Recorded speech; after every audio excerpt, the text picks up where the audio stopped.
നമസ്തേ ഗുരുജി. നമസ്കാരം. ഗുരുജി, ഈ ബ്രാഹ്മി എന്നുള്ള ഇതുകൊണ്ട് ഗുരുജി എന്തൊക്കെയാണ് എത്തിക്കാൻ ശ്രമിക്കുന്നത് സാധാരണക്കാരിലേക്ക്? ബ്രാഹ്മി എന്നർത്ഥമാക്കുന്നത് ഒരു തിരിച്ചറിവാണ്. തിരിച്ചറിവെന്ന് പറയുമ്പം ഒരു വ്യക്തി ഈ ജീവൻ്റെ അടിസ്ഥാനത്തിനെ, ട്രൂത്തിനെ കണ്ടെത്താൻ ശ്രമിക്കുമ്പം അവർക്ക് ഒരു മാർഗമായിക്കൊണ്ട് എന്താണ് സ്പിരിച്വൽ വേയിൽ. ഒരാൾക്ക് ഒറ്റയ്ക്ക് പലതും മറികടക്കാൻ പാടാണ്. ഇപ്പം കൊളംബസ് ഒരു ദിക്കില്ലാതെ പോയാണ് എത്തിച്ചേർന്നത്. അതേസമയം ഒരു ദിക്കോട് പോകുന്ന ഒരാൾക്ക് കറക്റ്റായിട്ടുള്ള വഴിയിൽ എത്തിച്ചേരാൻ പറ്റും. നമ്മൾ സഞ്ചരിക്കും, പക്ഷേ ആത്മീയതയിൽ ഒരു ആ ഗുരുവിൻ്റെ എൻലൈറ്റ്മെൻറ്റിലുണ്ടായ ആ തിരിച്ചറിവും അത് നയിക്കേണ്ട ഒരു രീതി ക്രമീകരണങ്ങളും ഉണ്ട്.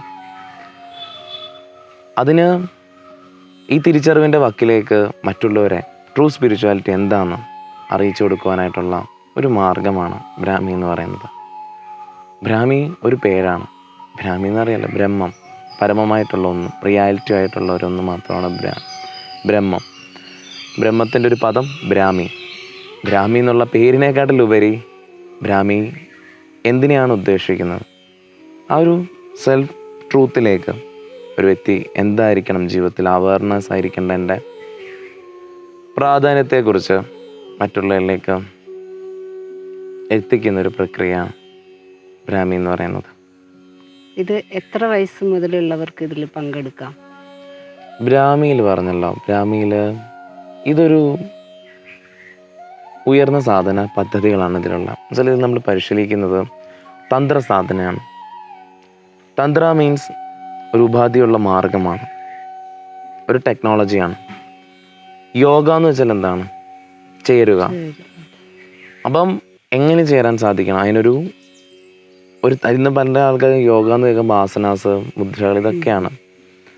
എന്നാലൊരു ഊർജം സംഭവിക്കാതെ ഒന്നും ചെയ്തിട്ട് കാര്യമില്ല. ഒരു മുദ്ര പിടിച്ചിട്ട് കാര്യമില്ല, ഒരു ആസനം ചെയ്തിട്ടും കാര്യമില്ല. അതിനെല്ലാം തന്നെ ഒരു ഊർജ്ജം നമ്മളിലുണ്ടായാൽ മാത്രമേ അതിനെ കടത്തിവിടാൻ പറ്റുള്ളൂ. നമ്മുടെ രീതിയിൽ നമ്മുടെ ഈ ഒരു ആന്തരിക ഘടനയുടെ ആ ഒരു ക്രമീകരണത്തിനെ കറക്റ്റാക്കാൻ സാധിക്കത്തുള്ളൂ. അതിന് നമ്മൾ ഒരു ഊർജത്തിൻ്റെ തന്ത്ര, ഇപ്പം അറിയാം, നമ്മൾ ക്ഷേത്രത്തിൽ കേട്ടിട്ടുണ്ട് തന്ത്രിമാർ, അത് തന്ത്രയാണ് ക്ഷേത്രം. തന്ത്ര മീൻസ് ഒരു വർഷിപ്പാണ്, ഒരു തരത്തിൽ ഊർജത്തിനെ പല രീതിയിലും ക്രമീകരിക്കുന്ന രീതിയാണ് മനുഷ്യൻ്റെ ഊർജവുമായിട്ട്. ആ ഊർജം അവരിൽ പരിധിയിൽ കൂടുതൽ എത്തിക്കഴിയുമ്പം അതിന് യോഗ എന്ന് വെച്ചാൽ അതുമായിട്ട് ചേരാനായിട്ടുള്ള പല ക്രമീകരണങ്ങളുണ്ട്. അത് ചേർന്ന് കഴിയുമ്പം ചില ഡിവൈൻ പ്രസൻസ്, നാഗ, ദേവി, ശിവ, ആരും ആയിക്കോട്ടെ, ചില ഡിവൈൻ പ്രസൻസിലൂടെ അവർക്ക് കർമ്മ വിമോചനം സംഭവിക്കും. കുണ്ടലിനി ഉണരും. ആ കുണ്ടലിനി ഉയർന്നു കഴിയുമ്പോൾ ഒരു റിയൽ സ്പിരിച്വൽ അവേക്കിങ്ങിലേക്ക് എത്തും. അങ്ങനെ അവർ ആ അവേക്കിങ്ങിലേക്ക് കടക്കുകയും അവർക്ക് സെൽഫ് റിയലൈസേഷനിലേക്ക് പോകുന്നൊരു മാർഗം കൂടിയാണിത്. അപ്പം ബേസിക്കായിട്ടൊരു വ്യക്തിയുടെ ആധാര ചക്രങ്ങളെല്ലാം തന്നെ ഉറയ്ക്കുന്നൊരു ടൈം, സാധ്യത തുടങ്ങുന്ന ഒരു ദിവ്യ മനസ്സിലേക്ക് ഒരു വ്യക്തിക്ക് സാധ്യതയുള്ള, എന്ന് വെച്ചാൽ ഇമോഷണലും ഒരു വ്യക്തിയുടെ മാനസികപരമായിട്ട് ഒരു ഓർമ്മകൾ, ഈ ലൈഫ് ടൈമിൽ എടുക്കുന്ന ഓർമ്മകളുണ്ടല്ലോ, ഇതെല്ലാം ഓർത്തു കൂട്ടുകയും ഈ ശരീരം വളർന്നു വരുന്നതനുസരിച്ച് ഇതൊരു ജീവനാണ്. നമ്മുടെ വയറ്റിൽ കിടന്ന ഒരു ശരീരം രൂപകൽപ്പനപ്പെട്ട് വരുന്നതാണ്. അപ്പോൾ ഇതിൻ്റെ വളർച്ചയുണ്ട്. അതേപോലെ മനസ്സിനൊരു വളർച്ചയുണ്ട്. നമ്മൾ വൈകാരികപരമുള്ള ഇമോഷൻസ്, അതിനൊരു വളർച്ചയുണ്ട്. ഇതിനെല്ലാം ശേഷം പ്രകൃതി അവരുമായിട്ട് കുറച്ചൊന്ന് ഡിറ്റാച്ച്ഡ് ആക്കുന്ന ഒരു ടൈമുണ്ട്, 21 വയസ്സ് എല്ലാവർക്കും. അപ്പോൾ നമ്മുടെ ആധാര ചക്രങ്ങളിലേക്ക് ഒരു വ്യക്തി അതുവരെ മണിപ്പൂരക വരെ അവരിലേക്ക് ഊർജ്ജമുണ്ട്. സാധാ മനുഷ്യനെല്ലാം തന്നെ പാസ്റ്റ് ലൈഫിൽ എന്തെങ്കിലും സാധന ചെയ്തവർക്കാണ് മണിപ്പൂരക വരെ സാധ്യത വിട്ടു നിൽക്കുന്നത്. അതേസമയം മൂലാധാര ചക്രത്തിൽ പ്രാണം കിടക്കുന്ന ഒരു വ്യക്തിക്ക് 21 വയസ്സിന് ശേഷം 28 വയസ്സ് വരെ വളരെ സാധ്യതയുള്ളൊരു ടൈമാണ് യോഗയുടെ കണ്ണിൽ. അപ്പം ഈ സാധ്യത സമയം 21 താഴെയുള്ളവർക്ക് സാധന പറഞ്ഞിട്ടില്ല. പക്ഷേ അവർ ആധാരം മുകളിൽ അവർ ഇത്ര പരിശീലിച്ചാൽ അവർ ആധാര ചക്രങ്ങൾ വരുന്നില്ല. ഈ ശരീരം താങ്ങുകയില്ല, ഈ ശരീരം പെട്ടെന്ന് വിട്ടുകൊണ്ടി വരികയും ചെയ്യും. അപ്പം ചിലവരുടെ ശരീരത്തിന് അത് കറക്റ്റായുള്ള രീതി വരില്ല.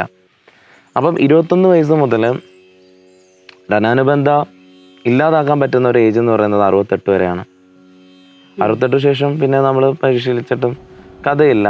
നമുക്കതിന് തന്ത്രയോഗം ഉണ്ട്. നമുക്ക് ഉയർന്ന ആ സ്റ്റേറ്റ് നമുക്ക് കടക്കാൻ പാടാണ്. പക്ഷെ പ്രകൃതി പിന്നൊരുക്കുന്ന 84-ാമത്തെ വയസ്സിലാണ് ഈ ഒരു അവസരം. 21 ശേഷം 84-ാമത്തെ വയസ്സിൽ ഇനിയിപ്പോൾ ഒന്നും പരിശീലിച്ചില്ലെങ്കിൽ പോലും ചന്ദ്രൻ അതിനുള്ള ഒരു ക്രമീകരണം നമ്മളെ 1008 ചന്ദ്രൻ നമ്മൾ കടന്നു പോയിരിക്കും. പിന്നെ പല രീതിയിലും നമ്മുടെ ആ ബന്ധനങ്ങൾ മുറിഞ്ഞു പോകും.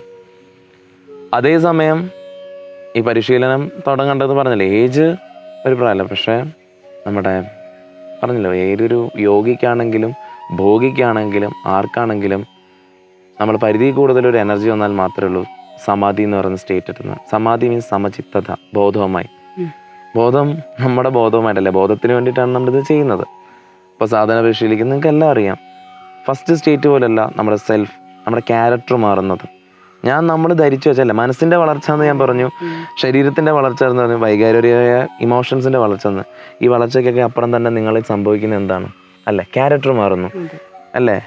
പേടി മാറുന്നു, മരണഭയം മാറുന്നു, എന്തൊക്കെ മാറി മറിയുന്നു അല്ലേ? നമ്മുടെ ചുറ്റുപാട് നമ്മൾ ഇവരില്ലാതെ ജീവിക്കില്ല എന്ന് പറഞ്ഞാൽ നമ്മൾ പോലും എത്ര സ്വസ്ഥമായി ഫ്രീ ആയും ജീവിക്കുന്നു. എന്താണ്? ദിവ്യ മനസ്സിൻ്റെ ഉണർവാണ്. ഒരു മനുഷ്യനുള്ളതാണ് ദിവ്യ മനസ്സ്. തന്ത്ര ഈ ദിവ്യ മനസ്സുമായിട്ട് കണക്ട് ചെയ്യുന്ന ഒന്നാണ്. അപ്പം ഇതിലേക്കാണ് ഓരോ വ്യക്തികളും സഞ്ചരിക്കുന്നത്. അപ്പോൾ ട്രൂത്തിലേക്ക്, അതിൻ്റെ പൂർണ്ണത്വം ഉണ്ട് എന്താണെന്നുള്ളത്. അതൊരു സ്റ്റേറ്റാണ്, അവയർനെസ്സാണ്. അവയർനെസ്സോടെ ഇരിക്കാനും. പക്ഷേ ആദ്യ സമയത്ത് ഈ ഊർജ്ജം, പരിധി കൂടുതൽ ഊർജ്ജം വരുമ്പം ശരീരത്തിൻ്റെ പാകപ്പെടൽ 21 തൊട്ട് 68 വയസ്സ് വരെയുള്ളവർക്കൊക്കെയാണ് കുറച്ചുകൂടെ ഉപകാരപ്പെടുന്നത്. പിന്നെ അവരുടെ ഹെൽത്ത്, ഞാൻ പറഞ്ഞില്ല, ബോഡി ഫിറ്റ് ആയിരിക്കണം. പക്ഷെ നമുക്ക് സ്വാമി വിവേകാനന്ദനെ തന്നെ അറിയാം. അതായത് നല്ല ആസ്മയുടെ അസുഖം ഉണ്ടായിരുന്നു. ആസ്മയുടെ പരിധി കൂടുതൽ അദ്ദേഹത്തിന് പലതും ചെയ്യാൻ പറ്റും. പക്ഷെ അദ്ദേഹത്തിന് അറിയാം കുറച്ചുകൂടെ കഴിഞ്ഞാൽ ചിലപ്പോൾ ശരീരത്തിന് പറ്റാതെ വരികയും പ്രാണൻ ഒരിക്കലും താഴെ തട്ടിലൂടെ പോകരുത്, ഒരു യോഗിയുടെ ഉയർന്ന തട്ടിലൂടെ പോകാൻ പാടുള്ളൂ. അദ്ദേഹം 33-ാമത്തെ വയസ്സിൽ അദ്ദേഹം ആ രീതിയിൽ ശരീരത്തെ അവിടെ എത്തിച്ചു. അതെന്ന് വെച്ചാൽ ചിലത് അങ്ങനെയാണ്. ഇത് പറയുന്നത് വെച്ച് കഴിഞ്ഞാൽ ബോഡി, ഇത് ഊർജ്ജമാണ്. ഞാൻ പറയുന്നത് പറഞ്ഞില്ല, ഇത് നമ്മുടെ ബോഡിക്ക് പറഞ്ഞില്ല, ഒരു നട്ടലിലേക്കൊരു ഫോഴ്സ് വരും അല്ലേ? നമുക്കറിയാം നമ്മുടെ നട്ടലിലേക്കാണ് ഊർജ്ജം വരുന്നത്. നട്ടലിലേക്ക് ഊർജ്ജം വരുമ്പം ഈ ശരീരം വളരെ പരിമിതിയുള്ള ഒന്നാണ്, മനസ്സിലായി? ഈ ബോഡി ഇതിൻ്റെ അങ്ങനെയാണ്. നമുക്കറിയാം, ഒരു കവറിൽ നമ്മൾ വെള്ളം വെച്ചിരുന്ന ദിവസം 2 പേര് അവിടെ ഒരു പ്ലാസ്റ്റിക് കവർ വെള്ളം പിടിച്ചു. അത് മെല്ലെ ആയിരിക്കും വരുന്നതല്ലേ? അതല്ല നിങ്ങൾ കുണ്ടലിന് വേഗം ഉയർന്നു കഴിഞ്ഞാൽ നിങ്ങൾ പൊട്ടിത്തെറിക്കുമെന്ന്. ആ കവറിലേക്ക് ഒരു ഭയങ്കര ഫോഴ്സിലൊന്ന് വിട്ടു നോക്കി, കവർ കീറിപ്പോവും. എന്നാൽ മെല്ലെ മെല്ലെ മെല്ലെ മേലെ വരുമ്പോൾ ഇത് നിറഞ്ഞു നിൽക്കും. ആ നിറഞ്ഞു നിൽക്കുന്നതിനെ തൊട്ടാൽ മതി, ഫോഴ്സാണ്. ഇതൊരു എനർജി ഫോഴ്സാണ്. നട്ടിലൂടെ ഇങ്ങനെയാണ് പൊങ്ങുന്നത്. ഇത് ബ്രഹ്മചാര്യം ഇതിനല്ലേ പാലിക്കുന്നത്. കാമൂർജം ഒരു വ്യക്തി എത്രത്തോളം സ്വീകരിക്കുന്നോ അത്രത്തോളം ഇതിൻ്റെ വേഗത കൂടുവാണ് നട്ടലിലൂടെ. ഇതാണ് ആ ഊർജത്തെ വർദ്ധിപ്പിക്കുന്ന ഒരു മാർഗം. പണ്ടുള്ളവർ പറയും നാരായണിയിൽ നിന്ന് നാരായണനെന്ന്. നാരായണി ടു നാരായണ. ഒരു സ്ത്രീ വഴിയാണ് ഒരു പുരുഷൻ എൻലൈറ്റഡ് ആവുന്നത്. അതിൻ്റെയൊക്കെ രീതിയും മാർഗവും തന്ത്രം അതിനെയാണ് അർത്ഥമാക്കുന്നത്. പലപ്പോഴും ഈ ഒരു ഊർജം താങ്ങുമ്പോൾ ഈ ശരീരം നിസ്സാരപ്പെട്ടു. ശരീരം നിൽക്കില്ല, ബോഡി താങ്ങില്ല, ലിമിറ്റഡ് ആണ് ഈ ബോഡി. അതുപോലെ നിങ്ങളുടെ മൈൻഡ് എന്ന് പറയുന്നൊന്നും ഇല്ലയെന്ന് നിങ്ങൾക്ക്. അതിൻ്റെ അപ്പുറത്തൊരു ഊർജ്ജമാണിത്, ഒരു ഉണർവുള്ള ഒരു ഊർജ്ജം. അപ്പോൾ ഇതിൻ്റെ ഊർജ്ജം എത്രത്തോളം ഫോഴ്സിൽ പോകുന്നു അത്രത്തോളമാണ് ഒരാടെ സസാര പത്മം തുറക്കപ്പെടുന്നത്. അതിനാണ് തന്ത്രയോഗ അല്ലെ? ചില ആൾക്കാർക്ക് നമ്മുടെ സാധനയൊക്കെ ചെയ്യുന്ന ചിലർ ചിന്തിക്കുകയല്ലേ, ഗുരുജന്തിന് ഇത്രയും ആസനാസ്, ഇത്രയും കൈകൾ പിടിക്കുന്നു, അല്ലെ ഇത്രയും ശംഭോ അറിയുന്നു. എന്താണ് ഇതിൻ്റെ ഊർജ്ജം വർദ്ധിക്കുകയാണ്, മനസ്സിലായി? സ്വാധിഷ്ഠാനം ഇത് എത്രത്തോളം ഇവിടെ നിൽക്കുന്നു, പൈനൽ ഗ്രന്ഥിയിൽ വന്ന് നിൽക്കുന്നു, ആ നിമിഷം മുതലാണ് ഒരു വ്യക്തിയുടെ സാധ്യത വന്ന് തുടങ്ങുന്നത്. ആ സാധ്യതയ്ക്കുള്ള മാർഗമാണിത് തന്ത്രയോഗ എന്ന് പറയുന്നത്. അതിലേക്കാണ് എത്തിച്ചേരുന്നത്. ഗുരുജി ഇപ്പം ശരീരത്തിൻ്റെ ഫിറ്റ്നസ്സിനെ കുറിച്ച് പറഞ്ഞു. ഇനി മാനസികമായ ഫിറ്റ്നസ് ഇല്ലാത്തവർക്ക് ഇത് അഭ്യസിക്കാൻ പറ്റുമോ? മാനസികപരമായിട്ട് പറഞ്ഞില്ല, മെഡിക്കലിയൊക്കെ മരുന്നും കാര്യങ്ങളും ഒക്കെ എടുക്കുന്ന ആൾക്കാർ തന്ത്രയോഗ അവർക്ക് പറഞ്ഞിട്ടുള്ളതല്ല. തന്ത്രയോഗയ്ക്കൊക്കെ പറഞ്ഞില്ല, അതൊരു മൈൻഡ്ഫുൾനെസ് പോലത്തെ കാര്യമല്ല. അവർക്ക് മൈൻഡ്ഫുൾനെസ് പോലുള്ള എന്തെങ്കിലും മെഡിറ്റേഷൻസോ കാര്യങ്ങൾ. തന്ത്രമാർഗം ഉയർന്ന മാർഗമാണ്. അത് സെൽഫ് റിയലൈസേഷന് വേണ്ടിയിട്ട് ഒരു പക്വത എത്തിയവർക്ക് വേണ്ടിയിട്ടുള്ള ഈ മെഡിറ്റേഷനൊക്കെ പരിശീലിച്ച് ഈ മൈൻഡ്ഫുൾനെസ് പോലുള്ള മെഡിറ്റേഷനും മൈൻഡിനെ ശ്രദ്ധിച്ചിരുന്നവർക്കും അവിടെയൊക്കെ ആൾക്കാർക്ക് അതിൻ്റെ വ്യാപ്തി കുറച്ച് പരിശീലനമുള്ളവർക്കാണ് തന്ത്രയോഗയുടെ ഏറ്റവും പ്രാധാന്യം. തന്ത്രയോഗ അൾട്ടിമേറ്റ് ആണ്, മനസ്സിലായി? ഏറ്റവും ലാസ്റ്റ് ഘട്ടമാണ് യോഗയുടെ മാനത്തിൽ തന്ത്ര. യോഗ പരിശീലിക്കുന്ന ഒരാൾക്ക് 15 വർഷം 20 വർഷം എടുത്തായിരിക്കും എൻലൈറ്റ്മെൻറ്റ് കിട്ടുന്നത്. തന്ത്രയോഗ എന്നാൽ 2-3 വർഷം കൊണ്ടാണ് എത്തിച്ചു കൊടുക്കുന്നത്. ഇത് ഊർജം കൊണ്ടുള്ളൊരു മാർഗമാണ്. ഒരു കാര്യം കൊണ്ട് ചോദിക്കട്ടെ ഗുരുജി, അപ്പം നമ്മുടെ വീട്ടിലെ കുട്ടികൾ അവരിപ്പോഴത്തെ പലതരം ലഹരി വസ്തുക്കൾ, ഇപ്പോഴത്തെ ഇത് മൊബൈല്, പലതരം ഇതാണല്ലോ അവരെ എന്താ പറയുക പഠിത്തത്തിൽ നിന്നൊക്കെ മാറ്റാനുള്ള ഒരുപാട് കാര്യങ്ങൾ ഇവിടെയുണ്ട്. അവർക്ക് കുറച്ച് കോൺസെൻട്രേഷൻ കിട്ടുന്നില്ല. അവർക്ക് ആ ഏജിൽ ടീനേജേഴ്സിനൊക്കെ എന്തെങ്കിലും ഈ തന്ത്രയോഗയിൽ പറഞ്ഞിട്ടുണ്ടോ?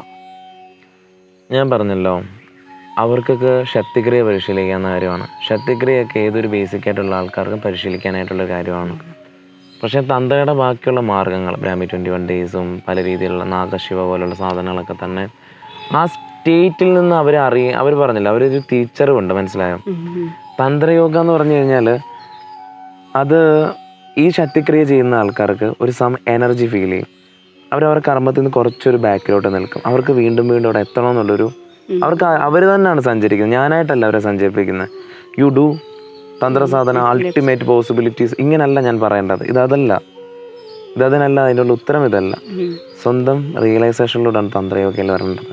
ഇത് അങ്ങനത്തെ ഒരു മാർഗമാണ്. ഞാൻ പറഞ്ഞല്ലോ, ഇതിലേക്ക് നമുക്ക് സെൽഫ് റിയലൈസേഷൻ ഉദ്ദേശിക്കുന്നവർക്കാണ് ഇതിൽ നിന്നും കൂടുതൽ. സെൽഫ് റിയലൈസേഷൻ ഉപരി തന്നെ അത് അതിൻ്റെ പക്കി നടക്കും. തന്ത്രയോഗ ഈ സൃഷ്ടിയുടെ മുഴുവൻ മിസ്റ്റിസിസത്തിനെ മനസ്സിലാക്കുന്ന ഒരു ക്രമീകരണമാണ്. ഇതൊരു ഊർജ്ജമാണ്. ഇതിനൊരു യന്ത്രം പോലെ ഒരു ഊർജ്ജമായിട്ട് നിർമ്മിക്കുകയാണ് നമ്മൾ. ഒരു യന്ത്രം പോലെ ഇതിനെ ഒരു നിർമ്മാണം ചെയ്യുകയാണ്. അതാണ് തന്ത്രയോഗ. അതിൻ്റെ സാധ്യതയും അതിൻ്റെ ക്രമീകരണങ്ങളും ഒക്കെ തന്നെ വളരെ പരിശീലനം. തന്ത്ര മീൻസ് അച്ചടക്കമാണ്. അച്ചടക്ക ക്രമീകരണത്തിലൂടെ നമ്മൾ കടന്നു പോകുമ്പോഴാണ് നമ്മളവിടെ എത്തിച്ചേരുന്നത്. അതാണ് അതിൻ്റെ രീതി.